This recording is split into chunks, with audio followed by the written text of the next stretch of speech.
अस्सलाम वालेकुम 9th class. बेटे open your physics book page number 185। Chapter number 9 हमने स्टार्ट किया था कल बेटे। उसमें नेक्स्ट टॉपिक हम 9.43 पेज नंबर 185 पे अगर आप लोग आओ तो नेक्स्ट टॉपिक है आपका interdisciplinary of nature of physics. ठीक है, फिजिक्स का बाकी डिफरेंट फील्ड्स ऑफ साइंस जो हैं, एक फील्ड है ना फिजिक्स, तो इसके अलावा बहुत सारी फील्ड्स हैं जैसे कि बायोलॉजी है, आप लोग पढ़े हो, केमिस्ट्री है। तो डिफरेंट और जो फील्ड्स हैं फिजिक्स के अलावा उनका फिजिक्स के साथ क्या लिंक है। ठीक है, that link is known as interdisciplinary nature of physics. ठीक है, ये सारी हम आज वन बाय वन जो है बेटे स्टडी करेंगे। पहले मैं आपको रीडिंग करूंगी, देन मैं आपको साथ साथ जो है एक्सप्लेन करती जाऊंगी।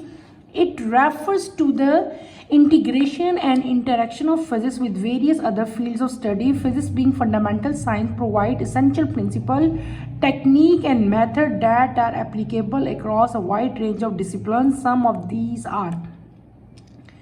इस टॉपिक में बेटे हम फिज़िक्स का डिफरेंट अदर फील्ड्स जो हैं ऑफ साइंस जो हैं उनके साथ इंटीग्रेशन और फिज़िक्स का इंटरेक्शन, यानी कि फिज़िक्स का दूसरों के साथ, दूसरे जो साइंस की फील्ड्स हैं अदर देन फिज़िक्स, उनके साथ क्या लिंक है वो हम डिटेल से पढ़ेंगे। फिज़िक्स जो है बेसिकली बेटे ये तमाम के तमाम डिफरेंट जो फील्ड्स हैं, जो डिफरेंट डिसिप्लिन है, उन सब के साथ जो है इसका एक बहुत गहरा जो है वो लिंक है। Number one is biophysics. Number one, biophysics.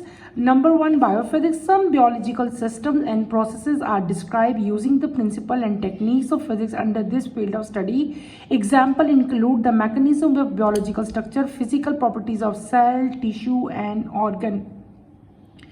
Biophysics. ठीक है, बायोफिजिक्स में बेटे हम रिलेशनशिप पढ़ते हैं किसका, फिजिक्स का और बायो का आपस में क्या लिंक है। ये सारा का सारा जो है ये सारा हम बायोफिजिक्स में देखते हैं, यानी कि फिजिक्स का एक लिंक है किसके साथ, बायोलॉजी के साथ। अगर आप लोग ने देखा होगा कि बहुत सारी टेक्निक्स ऐसी बायोलॉजी में जो है वो यूज़ होती हैं, ऐसे प्रिंसिपल्स यूज़ हो रहे हैं जिनको हम लोग फिज़िक्स के प्रिंसिपल की बेसिस पे जो है उनको हम लोग स्टडी कर रहे होते हैं। कॉमन एग्जांपल इनकी कौन सी है, डिफरेंट टाइप की जो बायोलॉजिकल स्ट्रक्चर्स हैं, फिजिकल प्रॉपर्टीज़ हैं सेल की, टिश्यू की, ऑर्गन्स की, इन तमाम चीज़ों में हम फिज़िक्स को जो है फिज़िक्स के डिफरेंट टाइप के जो लॉज हैं, जो उनका मैकेनिज़्म है, उसको देखते हुए जो है उनको हमें इनके स्ट्रक्चर्स की, इनके प्रिंसिपल्स की जो है वो समझ लगती है। नेक्स्ट आपका आता है medical physics. It applies physical principle to develop techniques and technologies for health diagnosis and treatment. The examples include imaging techniques such as x rays, ultrasound, MRI and CT scan, also radiation therapy for cancer treatment.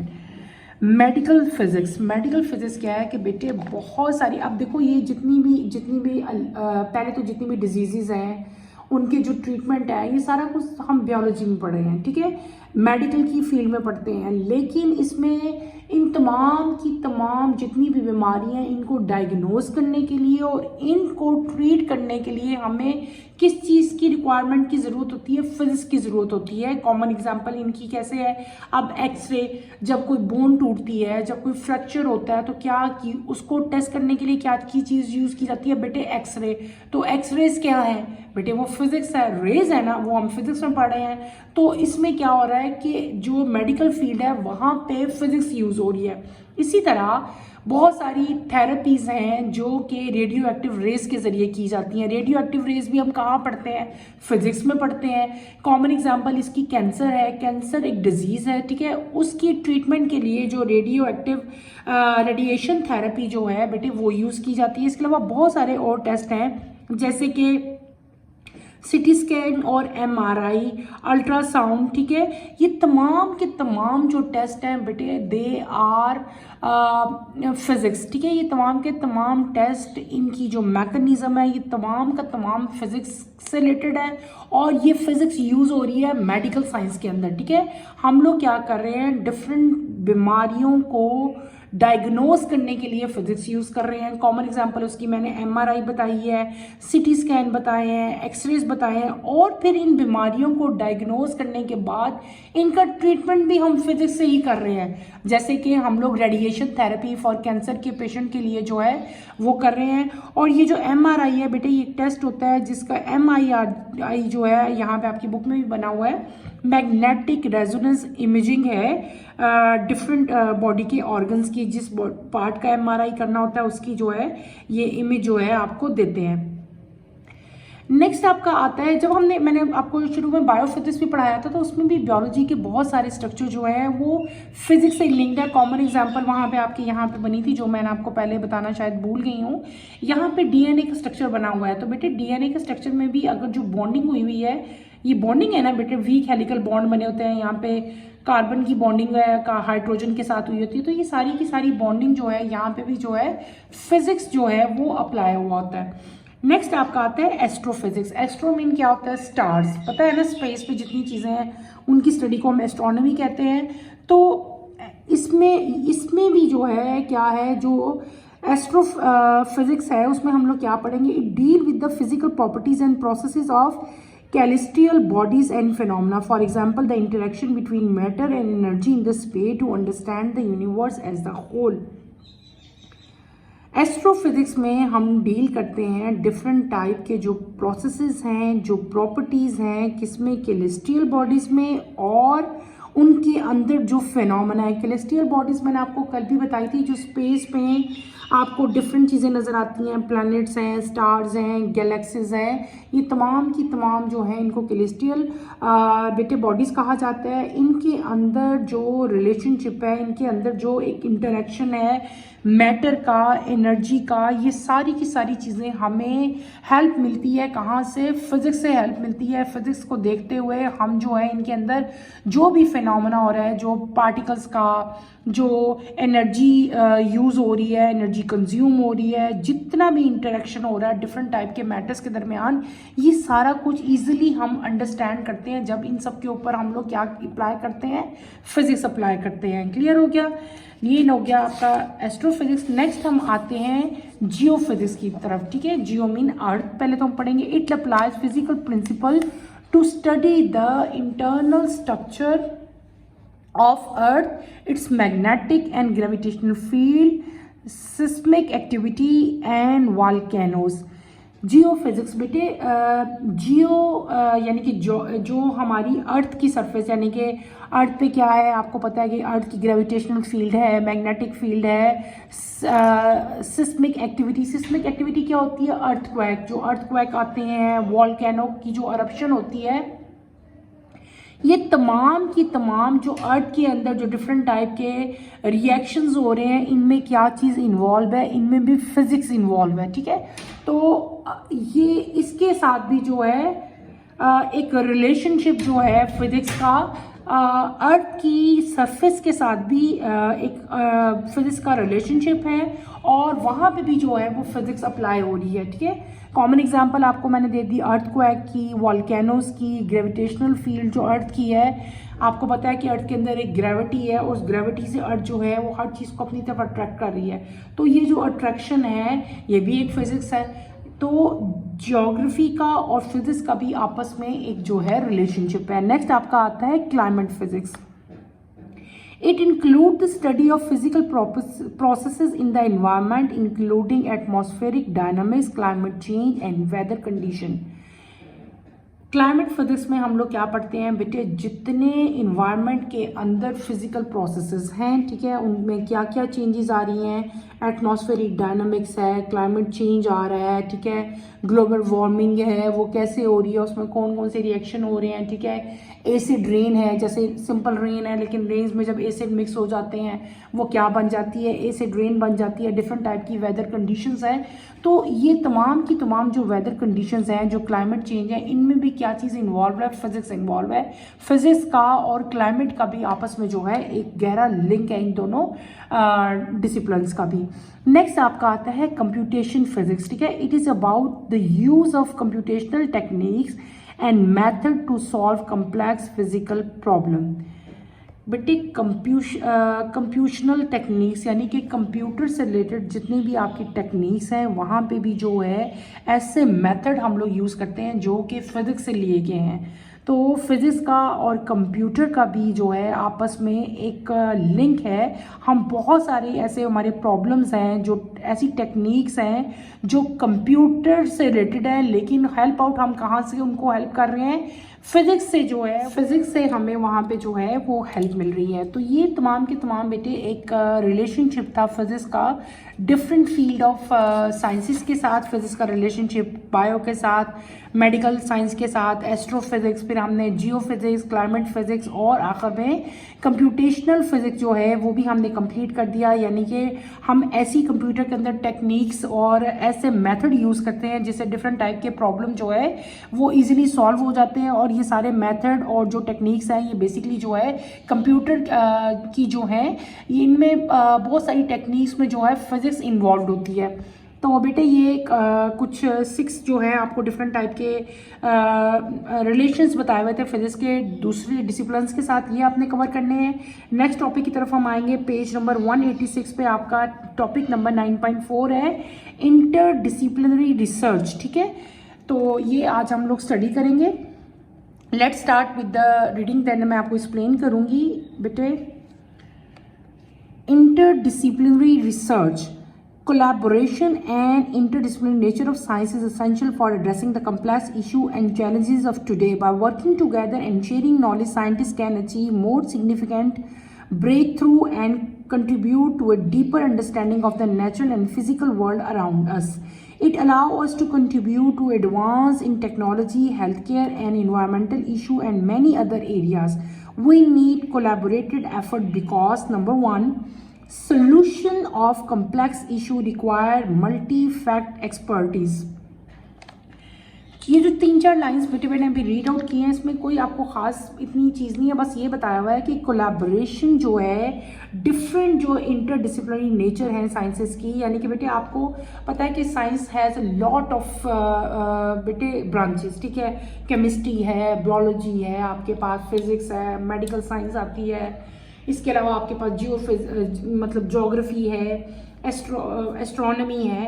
ये different के different field जो हैं, ये तमाम की तमाम field जो हैं एक दूसरे के साथ फील्ड्स कह लो या डिसिप्लिन्स कह लो, ये तमाम के तमाम डिसिप्लिन जो हैं ये आपस में एक दूसरे के साथ जो है इंटरलिंक्ड करते हैं। और इन तमाम के तमाम डिसिप्लिन्स को हम लोग इकट्ठा कंबाइन करके अगर इनका नॉलेज शेयर करके और इकट्ठी वर्किंग करके जो है अगर हम लोग काम करेंगे तो हमें ज़्यादा सिग्निफिकेंट जो है बेटे रिजल्ट मिलेंगे।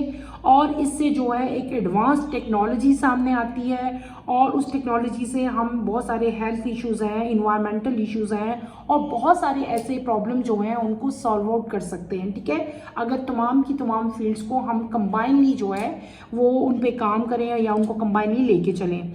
ठीक है, अब हमने क्या, हमें जो है बहुत सारी कोलैबोरेशन चाहिए, एफर्ट चाहिए कि हम तमाम के तमाम जो फील्ड्स हैं इनको कंबाइनली लेके जो है एक रिसर्च करें और कौन कौन सी एक्सपर्टीज़ हैं, कौन कौन से ऐसे डिसिप्लिन हैं जिनको कंबाइनली अगर हम लेके चलेंगे तो हम कौन कौन से एरियाज़ पे बेटे वर्क कर सकते हैं, अगर हम उन पे वर्किंग करेंगे तो उनका रिजल्ट क्या आ सकता है। ये सारा कुछ जो है अब पॉइंट वाइज जो है हम डिटेल से पढ़ेंगे। नंबर 1 जो है that is solution of complex issue requires multi facet expertise. मैंने आपके इसी पेज पे बेटे यहीं पे जो आपका नेक्स्ट टॉपिक है वही मैं अभी स्टडी करने लगी। Number 1, many challenging issues such as climate change, disease prevention and treatment, sustainable energy resource solution are of diverse nature. It is difficult for some one discipline to address them adequately. Such an understanding and mitigating climate change require knowledge of meteorology, oceanography, physics, chemistry, biology and environmental science.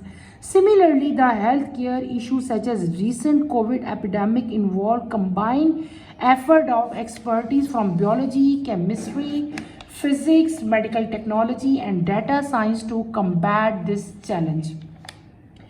क्या आपको मैंने इस topic में हमने पढ़ा, हमने कहा कि कोई भी कम्प्लेक्स इशू, कोई भी अगर प्रॉब्लम है तो किसी भी चीज़ को, चाहे वो कोई क्लाइमेट चेंज आता है बेटे, चाहे वो कोई बीमारी है, उस डिजीज़ को प्रिवेंट करना हो, उसका ट्रीटमेंट ढूंढना हो, कोई एनर्जी रिसोर्सेज के आगे से लिंक कोई भी हमारा प्रॉब्लम हो, तो उसको एक ही डिसिप्लिन को रखते हुए इतने सारे प्रॉब्लम्स को सॉर्ट आउट करना मुश्किल हो जाता है। किसी भी एक प्रॉब्लम को बेटे कंप्लीट उसके बारे में सारा नॉलेज और उसकी ट्रीटमेंट, उसको ख़त्म करने के लिए बहुत सारे जो डिसिप्लिन हैं साइंस के, वो इकट्ठे जो है वो काम करते हैं।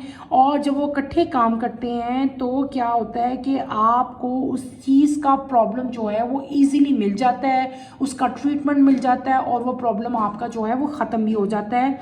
और ये जैसे कि क्लाइमेट चेंज को अगर आपने देखना हो तो इसमें हमारी बहुत सारी चीज़ें जो है इन्वॉल्व हैं। क्लाइमेट चेंज अगर हम देख रहे हैं ना, जैसे क्लाइमेट चेंज हो रहा है, आपको पता है कि अब जैसे क्लाइमेट चेंज है, बहुत सारी रेन्स हो रही हैं, ओशन जो ग्लेशियर हैं वो बहुत जल्दी मेल्ट हो रहे हैं, टेम्परेचर बहुत ज़्यादा राइज हो रहा है। तो ये सब की सब चीज़ों को, जो क्लाइमेट चेंज को अगर हम लोग पढ़ते हैं, हम उसका नॉलेज करते हैं, तो क्लाइमेट चेंज को पढ़ने के लिए, उसके प्रॉब्लम को सॉल्व करने के लिए बहुत सारी साइंस की जो फील्ड्स हैं वो इकट्ठी काम करती हैं, जैसे metrology, oceanography, physics, chemistry, biology और इन्वायरमेंटल साइंसेस। ये तमाम के तमाम साइंस के डिसिप्लिन क्लाइमेट चेंज को बेटे ख़त्म, इसके जो रिवर्स इफ़ेक्ट हैं उनको ईज आउट करने के लिए, उनको ख़त्म करने के लिए तमाम के तमाम डिसिप्लिन जो हैं ये मिलके काम करेंगे। कॉमन एग्जांपल आपको इसकी आपकी बुक में दी हुई है, कोविड एपिडेमिक। बेटे जब कोविड आया था, कोरोना आया था, तो बहुत सारे, सिर्फ ये बायोलॉजी का मसला नहीं था, इसमें सिर्फ बायोलॉजी इन्वॉल्व नहीं थी, इसमें तमाम की तमाम फील्ड थी, biology, chemistry, physics, medical technology और डाटा साइंस इसमें इन्वॉल्व थी। किस तरह? अब काम एक था, कोविड था, ठीक है, कोविड एपिडेमिक आया। अब इसमें बहुत सारी एक्सपर्टीज ने कंबाइन एक जो है वो काम किया।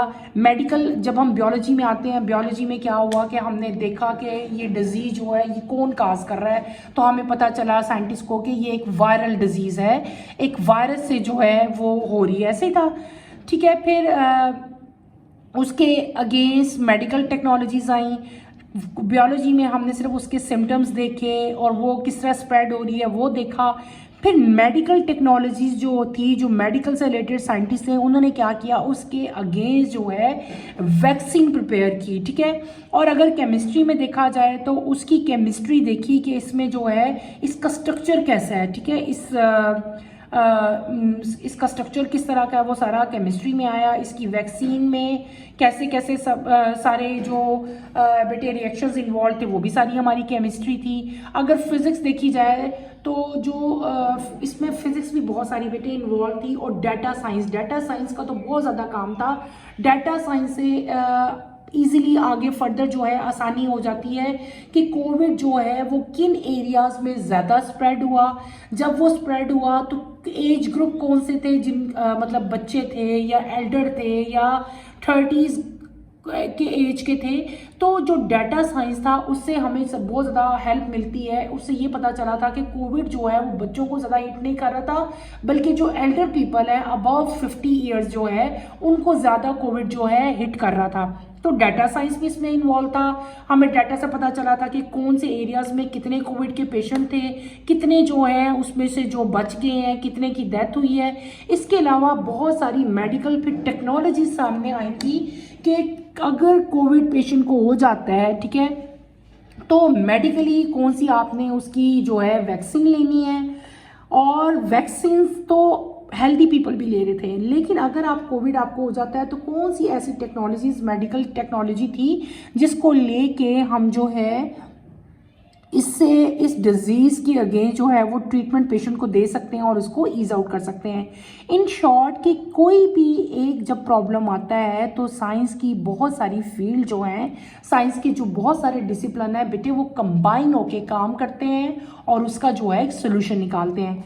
नंबर सेकेंड आपका आता है interdisciplinary approaches foster innovations, combine different perspectives and methodologies, evolve innovation or out of box solution.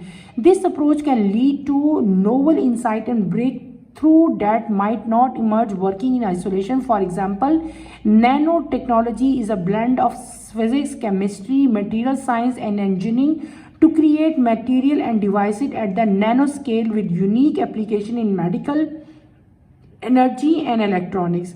In other field of artificial intelligence, the development involved computer science, mathematical logic, and neuroscience etc. The collaboration across these will enhance the development of intelligent system and their applications. Next आपको एक और चीज़ बताई गई है, interdisciplinary approach for foster innovation, यानी कि बेटे बहुत सारे जो साइंस की फील्ड्स हैं उन्होंने कंबाइन होकर डिफरेंट पर्सपेक्टिव और डिफरेंट मेथडोलॉजीज जो हैं उनको इवॉल्व किया और जो है बहुत सारे प्रॉब्लम्स का जो सोल्यूशन है वो हमारे पास आया। कॉमन एग्जांपल इसकी आर्टिफिशियल इंटेलिजेंस है। जैसे कि आपने देखा होगा कि आर्टिफिशियल इंटेलिजेंस जो है वो बहुत ज़्यादा हेल्प आउट हमें करती है, और आर्टिफिशियल इंटेलिजेंस में सिर्फ एक फील्ड साइंस की जो है वो इन्वॉल्व नहीं है, केमिस्ट्री इन्वॉल्व है, फिजिक्स इन्वॉल्व है, मेडिसिन जो है, बायोलॉजी है, इसमें जो है इन्वॉल्व है, इवन मैथमेटिकल लॉजिक जो है वो भी, कंप्यूटर साइंस भी इसके अंदर इन्वॉल्व है। उसके बाद आगे भी फर्दर ये आपका प्रोसेस या ये अप्रोच जो है ये आर्टिफिशियल इंटेलिजेंस पे रुकी नहीं है, बल्कि ये काम फर्दर आगे चलता जा रहा है। आप लोगों ने देखा होगा कि आप लोगों के मोबाइल में आर्टिफिशियल इंटेलिजेंस है, आप लोगों के जो कंप्यूटर सिस्टम है वहाँ पे आर्टिफिशियल इंटेलिजेंस है। आपको कोई प्रॉब्लम फील होता है, किसी भी प्रॉब्लम, आपका उर्दू है, आप सब्जेक्ट वाइज चल जाओ, आप लोग स्टूडेंट हो, उर्दू में, इंग्लिश में, किसी भी साइंस के सब्जेक्ट में, इवन मैथ्स के कोई क्वेश्चन में भी आपको अगर कोई क्वेश्चन आता है आपके जहन में, आपको किसी भी कोई प्रॉब्लम समझ नहीं आती, तो आप लोग आर्टिफिशियल इंटेलिजेंस से हेल्प आउट कर सकते हो और आपको आपके हर प्रॉब्लम का जो है सोल्यूशन मिल जाता है। इसी तरह बहुत सारे अप्रोचेज़ हैं, बहुत सारे नैनो स्केल डिवाइसेस जो हैं वो इस तरह के एप्लीकेशन जो हैं मेडिकल फील्ड में, एनर्जी की फील्ड में, इलेक्ट्रॉनिक्स की फील्ड में जो है वो आ चुकी हैं, जिनकी वजह से बहुत सारे प्रॉब्लम जो हैं वो सॉर्ट आउट होते हैं। इसी तरह नैनो टेक्निक्स की हम बात कर रहे हैं तो बहुत छोटी छोटी चिप्स बेटे आ चुकी हैं, उसमें फिजिक्स इन्वॉल्व है, केमिस्ट्री इन्वॉल्व है। अब बल्कि आपको शायद आप जो बच्चे बहुत सारे जो न्यूज़ देखते हैं या डॉक्यूमेंट्रीज मूवीज़ देखते हैं तो आपने देखा होगा कि छोटी छोटी चिप्स बन रही हैं, नैनो चिप्स कहते हैं उनको, जो कि ह्यूमन बीइंग के ब्रेन में इंस्टॉल की जाती हैं। ऐसे पेशेंट जिनका ब्रेन काम नहीं करता, या इवन ऐसी चिप्स भी आ चुकी हैं अगर आपके पेशेंट को बेटे पैरालिसिस फालिज हो जाता है और उनका कोई भी बॉडी का लिम्ब जो है वो काम नहीं करता, तो इन नैनो चिप्स के ज़रिए अगर ये आप बॉडी में इंस्टॉल करते हैं तो आपके बॉडी के वो लिम्ब जो हैं वो फंक्शन करना शुरू कर देते हैं। अब ये जो एक चिप छोटी सी हमने लगाई है, इस चिप में देखो कितनी ज़्यादा जो फील्ड्स हैं, जो डिसिप्लिन्स हैं वो इन्वॉल्व हैं। अगर देखा जाए तो ह्यूमन बींग्स बायोलॉजी फील्ड आ गई, ठीक है, उसके ऊपर लगा रहे हैं। जो चिप तैयार हो रही है दैट इज फिजिक्स, ठीक है, उसमें जो रिएक्शंस हो रहे हैं उसमें केमिस्ट्री इन्वॉल्व है। तो बहुत सारे डिसिप्लिन्स यहाँ पे भी, जहाँ पे नैनो स्केल डिवाइसेस प्रिपेयर हो रहे हैं वहाँ पे भी जो है बहुत सारे डिसिप्लिन जो है वो कंबाइन होके एफर्ट्स करते हैं, ठीक है। कॉमन एग्जांपल मैंने आपको चिप्स की दी, फिर हमने आर्टिफिशियल इंटेलिजेंस की एग्जांपल ली। इसके अलावा चैट जीपीटी जो है वो भी इस ही की एक एग्जाम्पल है बेटे। तो वो भी एक ह्यूमन बीइंग ने ही बनाई है ना, एक डिवाइस बनाया है चैट जीपीटी की। आपको जो साउंड आ रही है कि एक कोई फीमेल साउंड है या मेल साउंड है बेटे, वो आपको वहाँ पे कोई ह्यूमन बीइंग नहीं बैठा हुआ, बल्कि वो क्या है, वो एक प्रोग्राम है, वो ऐसा प्रोग्राम है जो खुद इंसान ने बनाया है, ठीक है ना। इंसान का वो बनाया गया एक प्रोग्राम है जिससे आप लोग जो है डिफरेंट फील्ड्स में हेल्प ले रहे हो। तो उसमें भी जो है डिफरेंट डिसिप्लिन जो है वो इन्वॉल्व है। नंबर 3 पे हम आते हैं, rapid sharing of knowledge and information across the globe. Sharing and collaboration of knowledge across the globe bring rapid advance in science. The online internet information exchanges, conference and workshops provide platform bringing together researchers from different fields to share their fresh finding, discussion and brainstorming new approaches. Collaborative research projects and research journals are also means of collaborate research. Interdisciplinary research and collaboration lead to more holistic understanding of challenging issues by interacting with different perspectives such as that of environment and space exploration. बेटे sharing and collaboration आपको जो है next बताया है कि जितने भी globe mean है universe through out the world जो है इसमें क्या एक रैपिड एडवांस आ रही है किसमें साइंस में पूरी दुनिया में आपको पता है डिफरेंट कंट्रीज़ हैं, ठीक है। तो ऑनलाइन इंटरनेटिंग की वजह से डिफरेंट जगहों पे बैठे हुए साइंटिस्ट रिसर्च वर्कर्स क्या करते हैं कि एक दूसरे के साथ अपनी अपनी जो रिसर्च है, अपनी अपनी जो फाइंडिंग्स हैं, जो फ्रेश फाइंडिंग्स हैं डिस्कस करते हैं और इन डिस्कशन से एक जो है उनकी ब्रेनस्टॉर्मिंग होती है और आपके पास न्यू इन्वेंशंस आती हैं, नई से नई चीज़ डिस्कवर हो रही हैं, नई से नई चीज़ें इन्वेंट हो रही हैं, नए रिसर्च प्रोडक्ट्स लॉन्च हो रहे हैं, नए जर्नल्स आ रहे हैं। यानी कि इंटरनेट की वजह से, इंटरनेटिंग की वजह से तमाम ग्लोबली पूरे यूनिवर्स में जितनी भी कंट्रीज़ हैं वहाँ पे बैठे डिफरेंट साइंटिस्ट जो हैं वो एक दूसरे से कोलैबोरेट करते हैं, एक दूसरे से बातचीत करते हैं और अपनी तमाम तरह की जो डिस्कशंस हैं, जो उनकी फाइंडिंग्स हैं वो एक दूसरे के साथ शेयर करते हैं और इस रिजल्ट से नए नए प्रोजेक्ट्स और नए नए जो जर्नल्स हैं वो सामने बेटे आ रहे हैं। ये हमने सारी की सारी क्या पढ़ी, ये हमने पढ़ी इंटरडिसिप्लिनरी रिसर्च पढ़ी और इसकी वजह से बेटे हमारी पूरी इन्वायरमेंट में और स्पेस में डिफरेंट चीज़ें जो हैं वो एक्सप्लोर हो रही हैं डे बाय डे।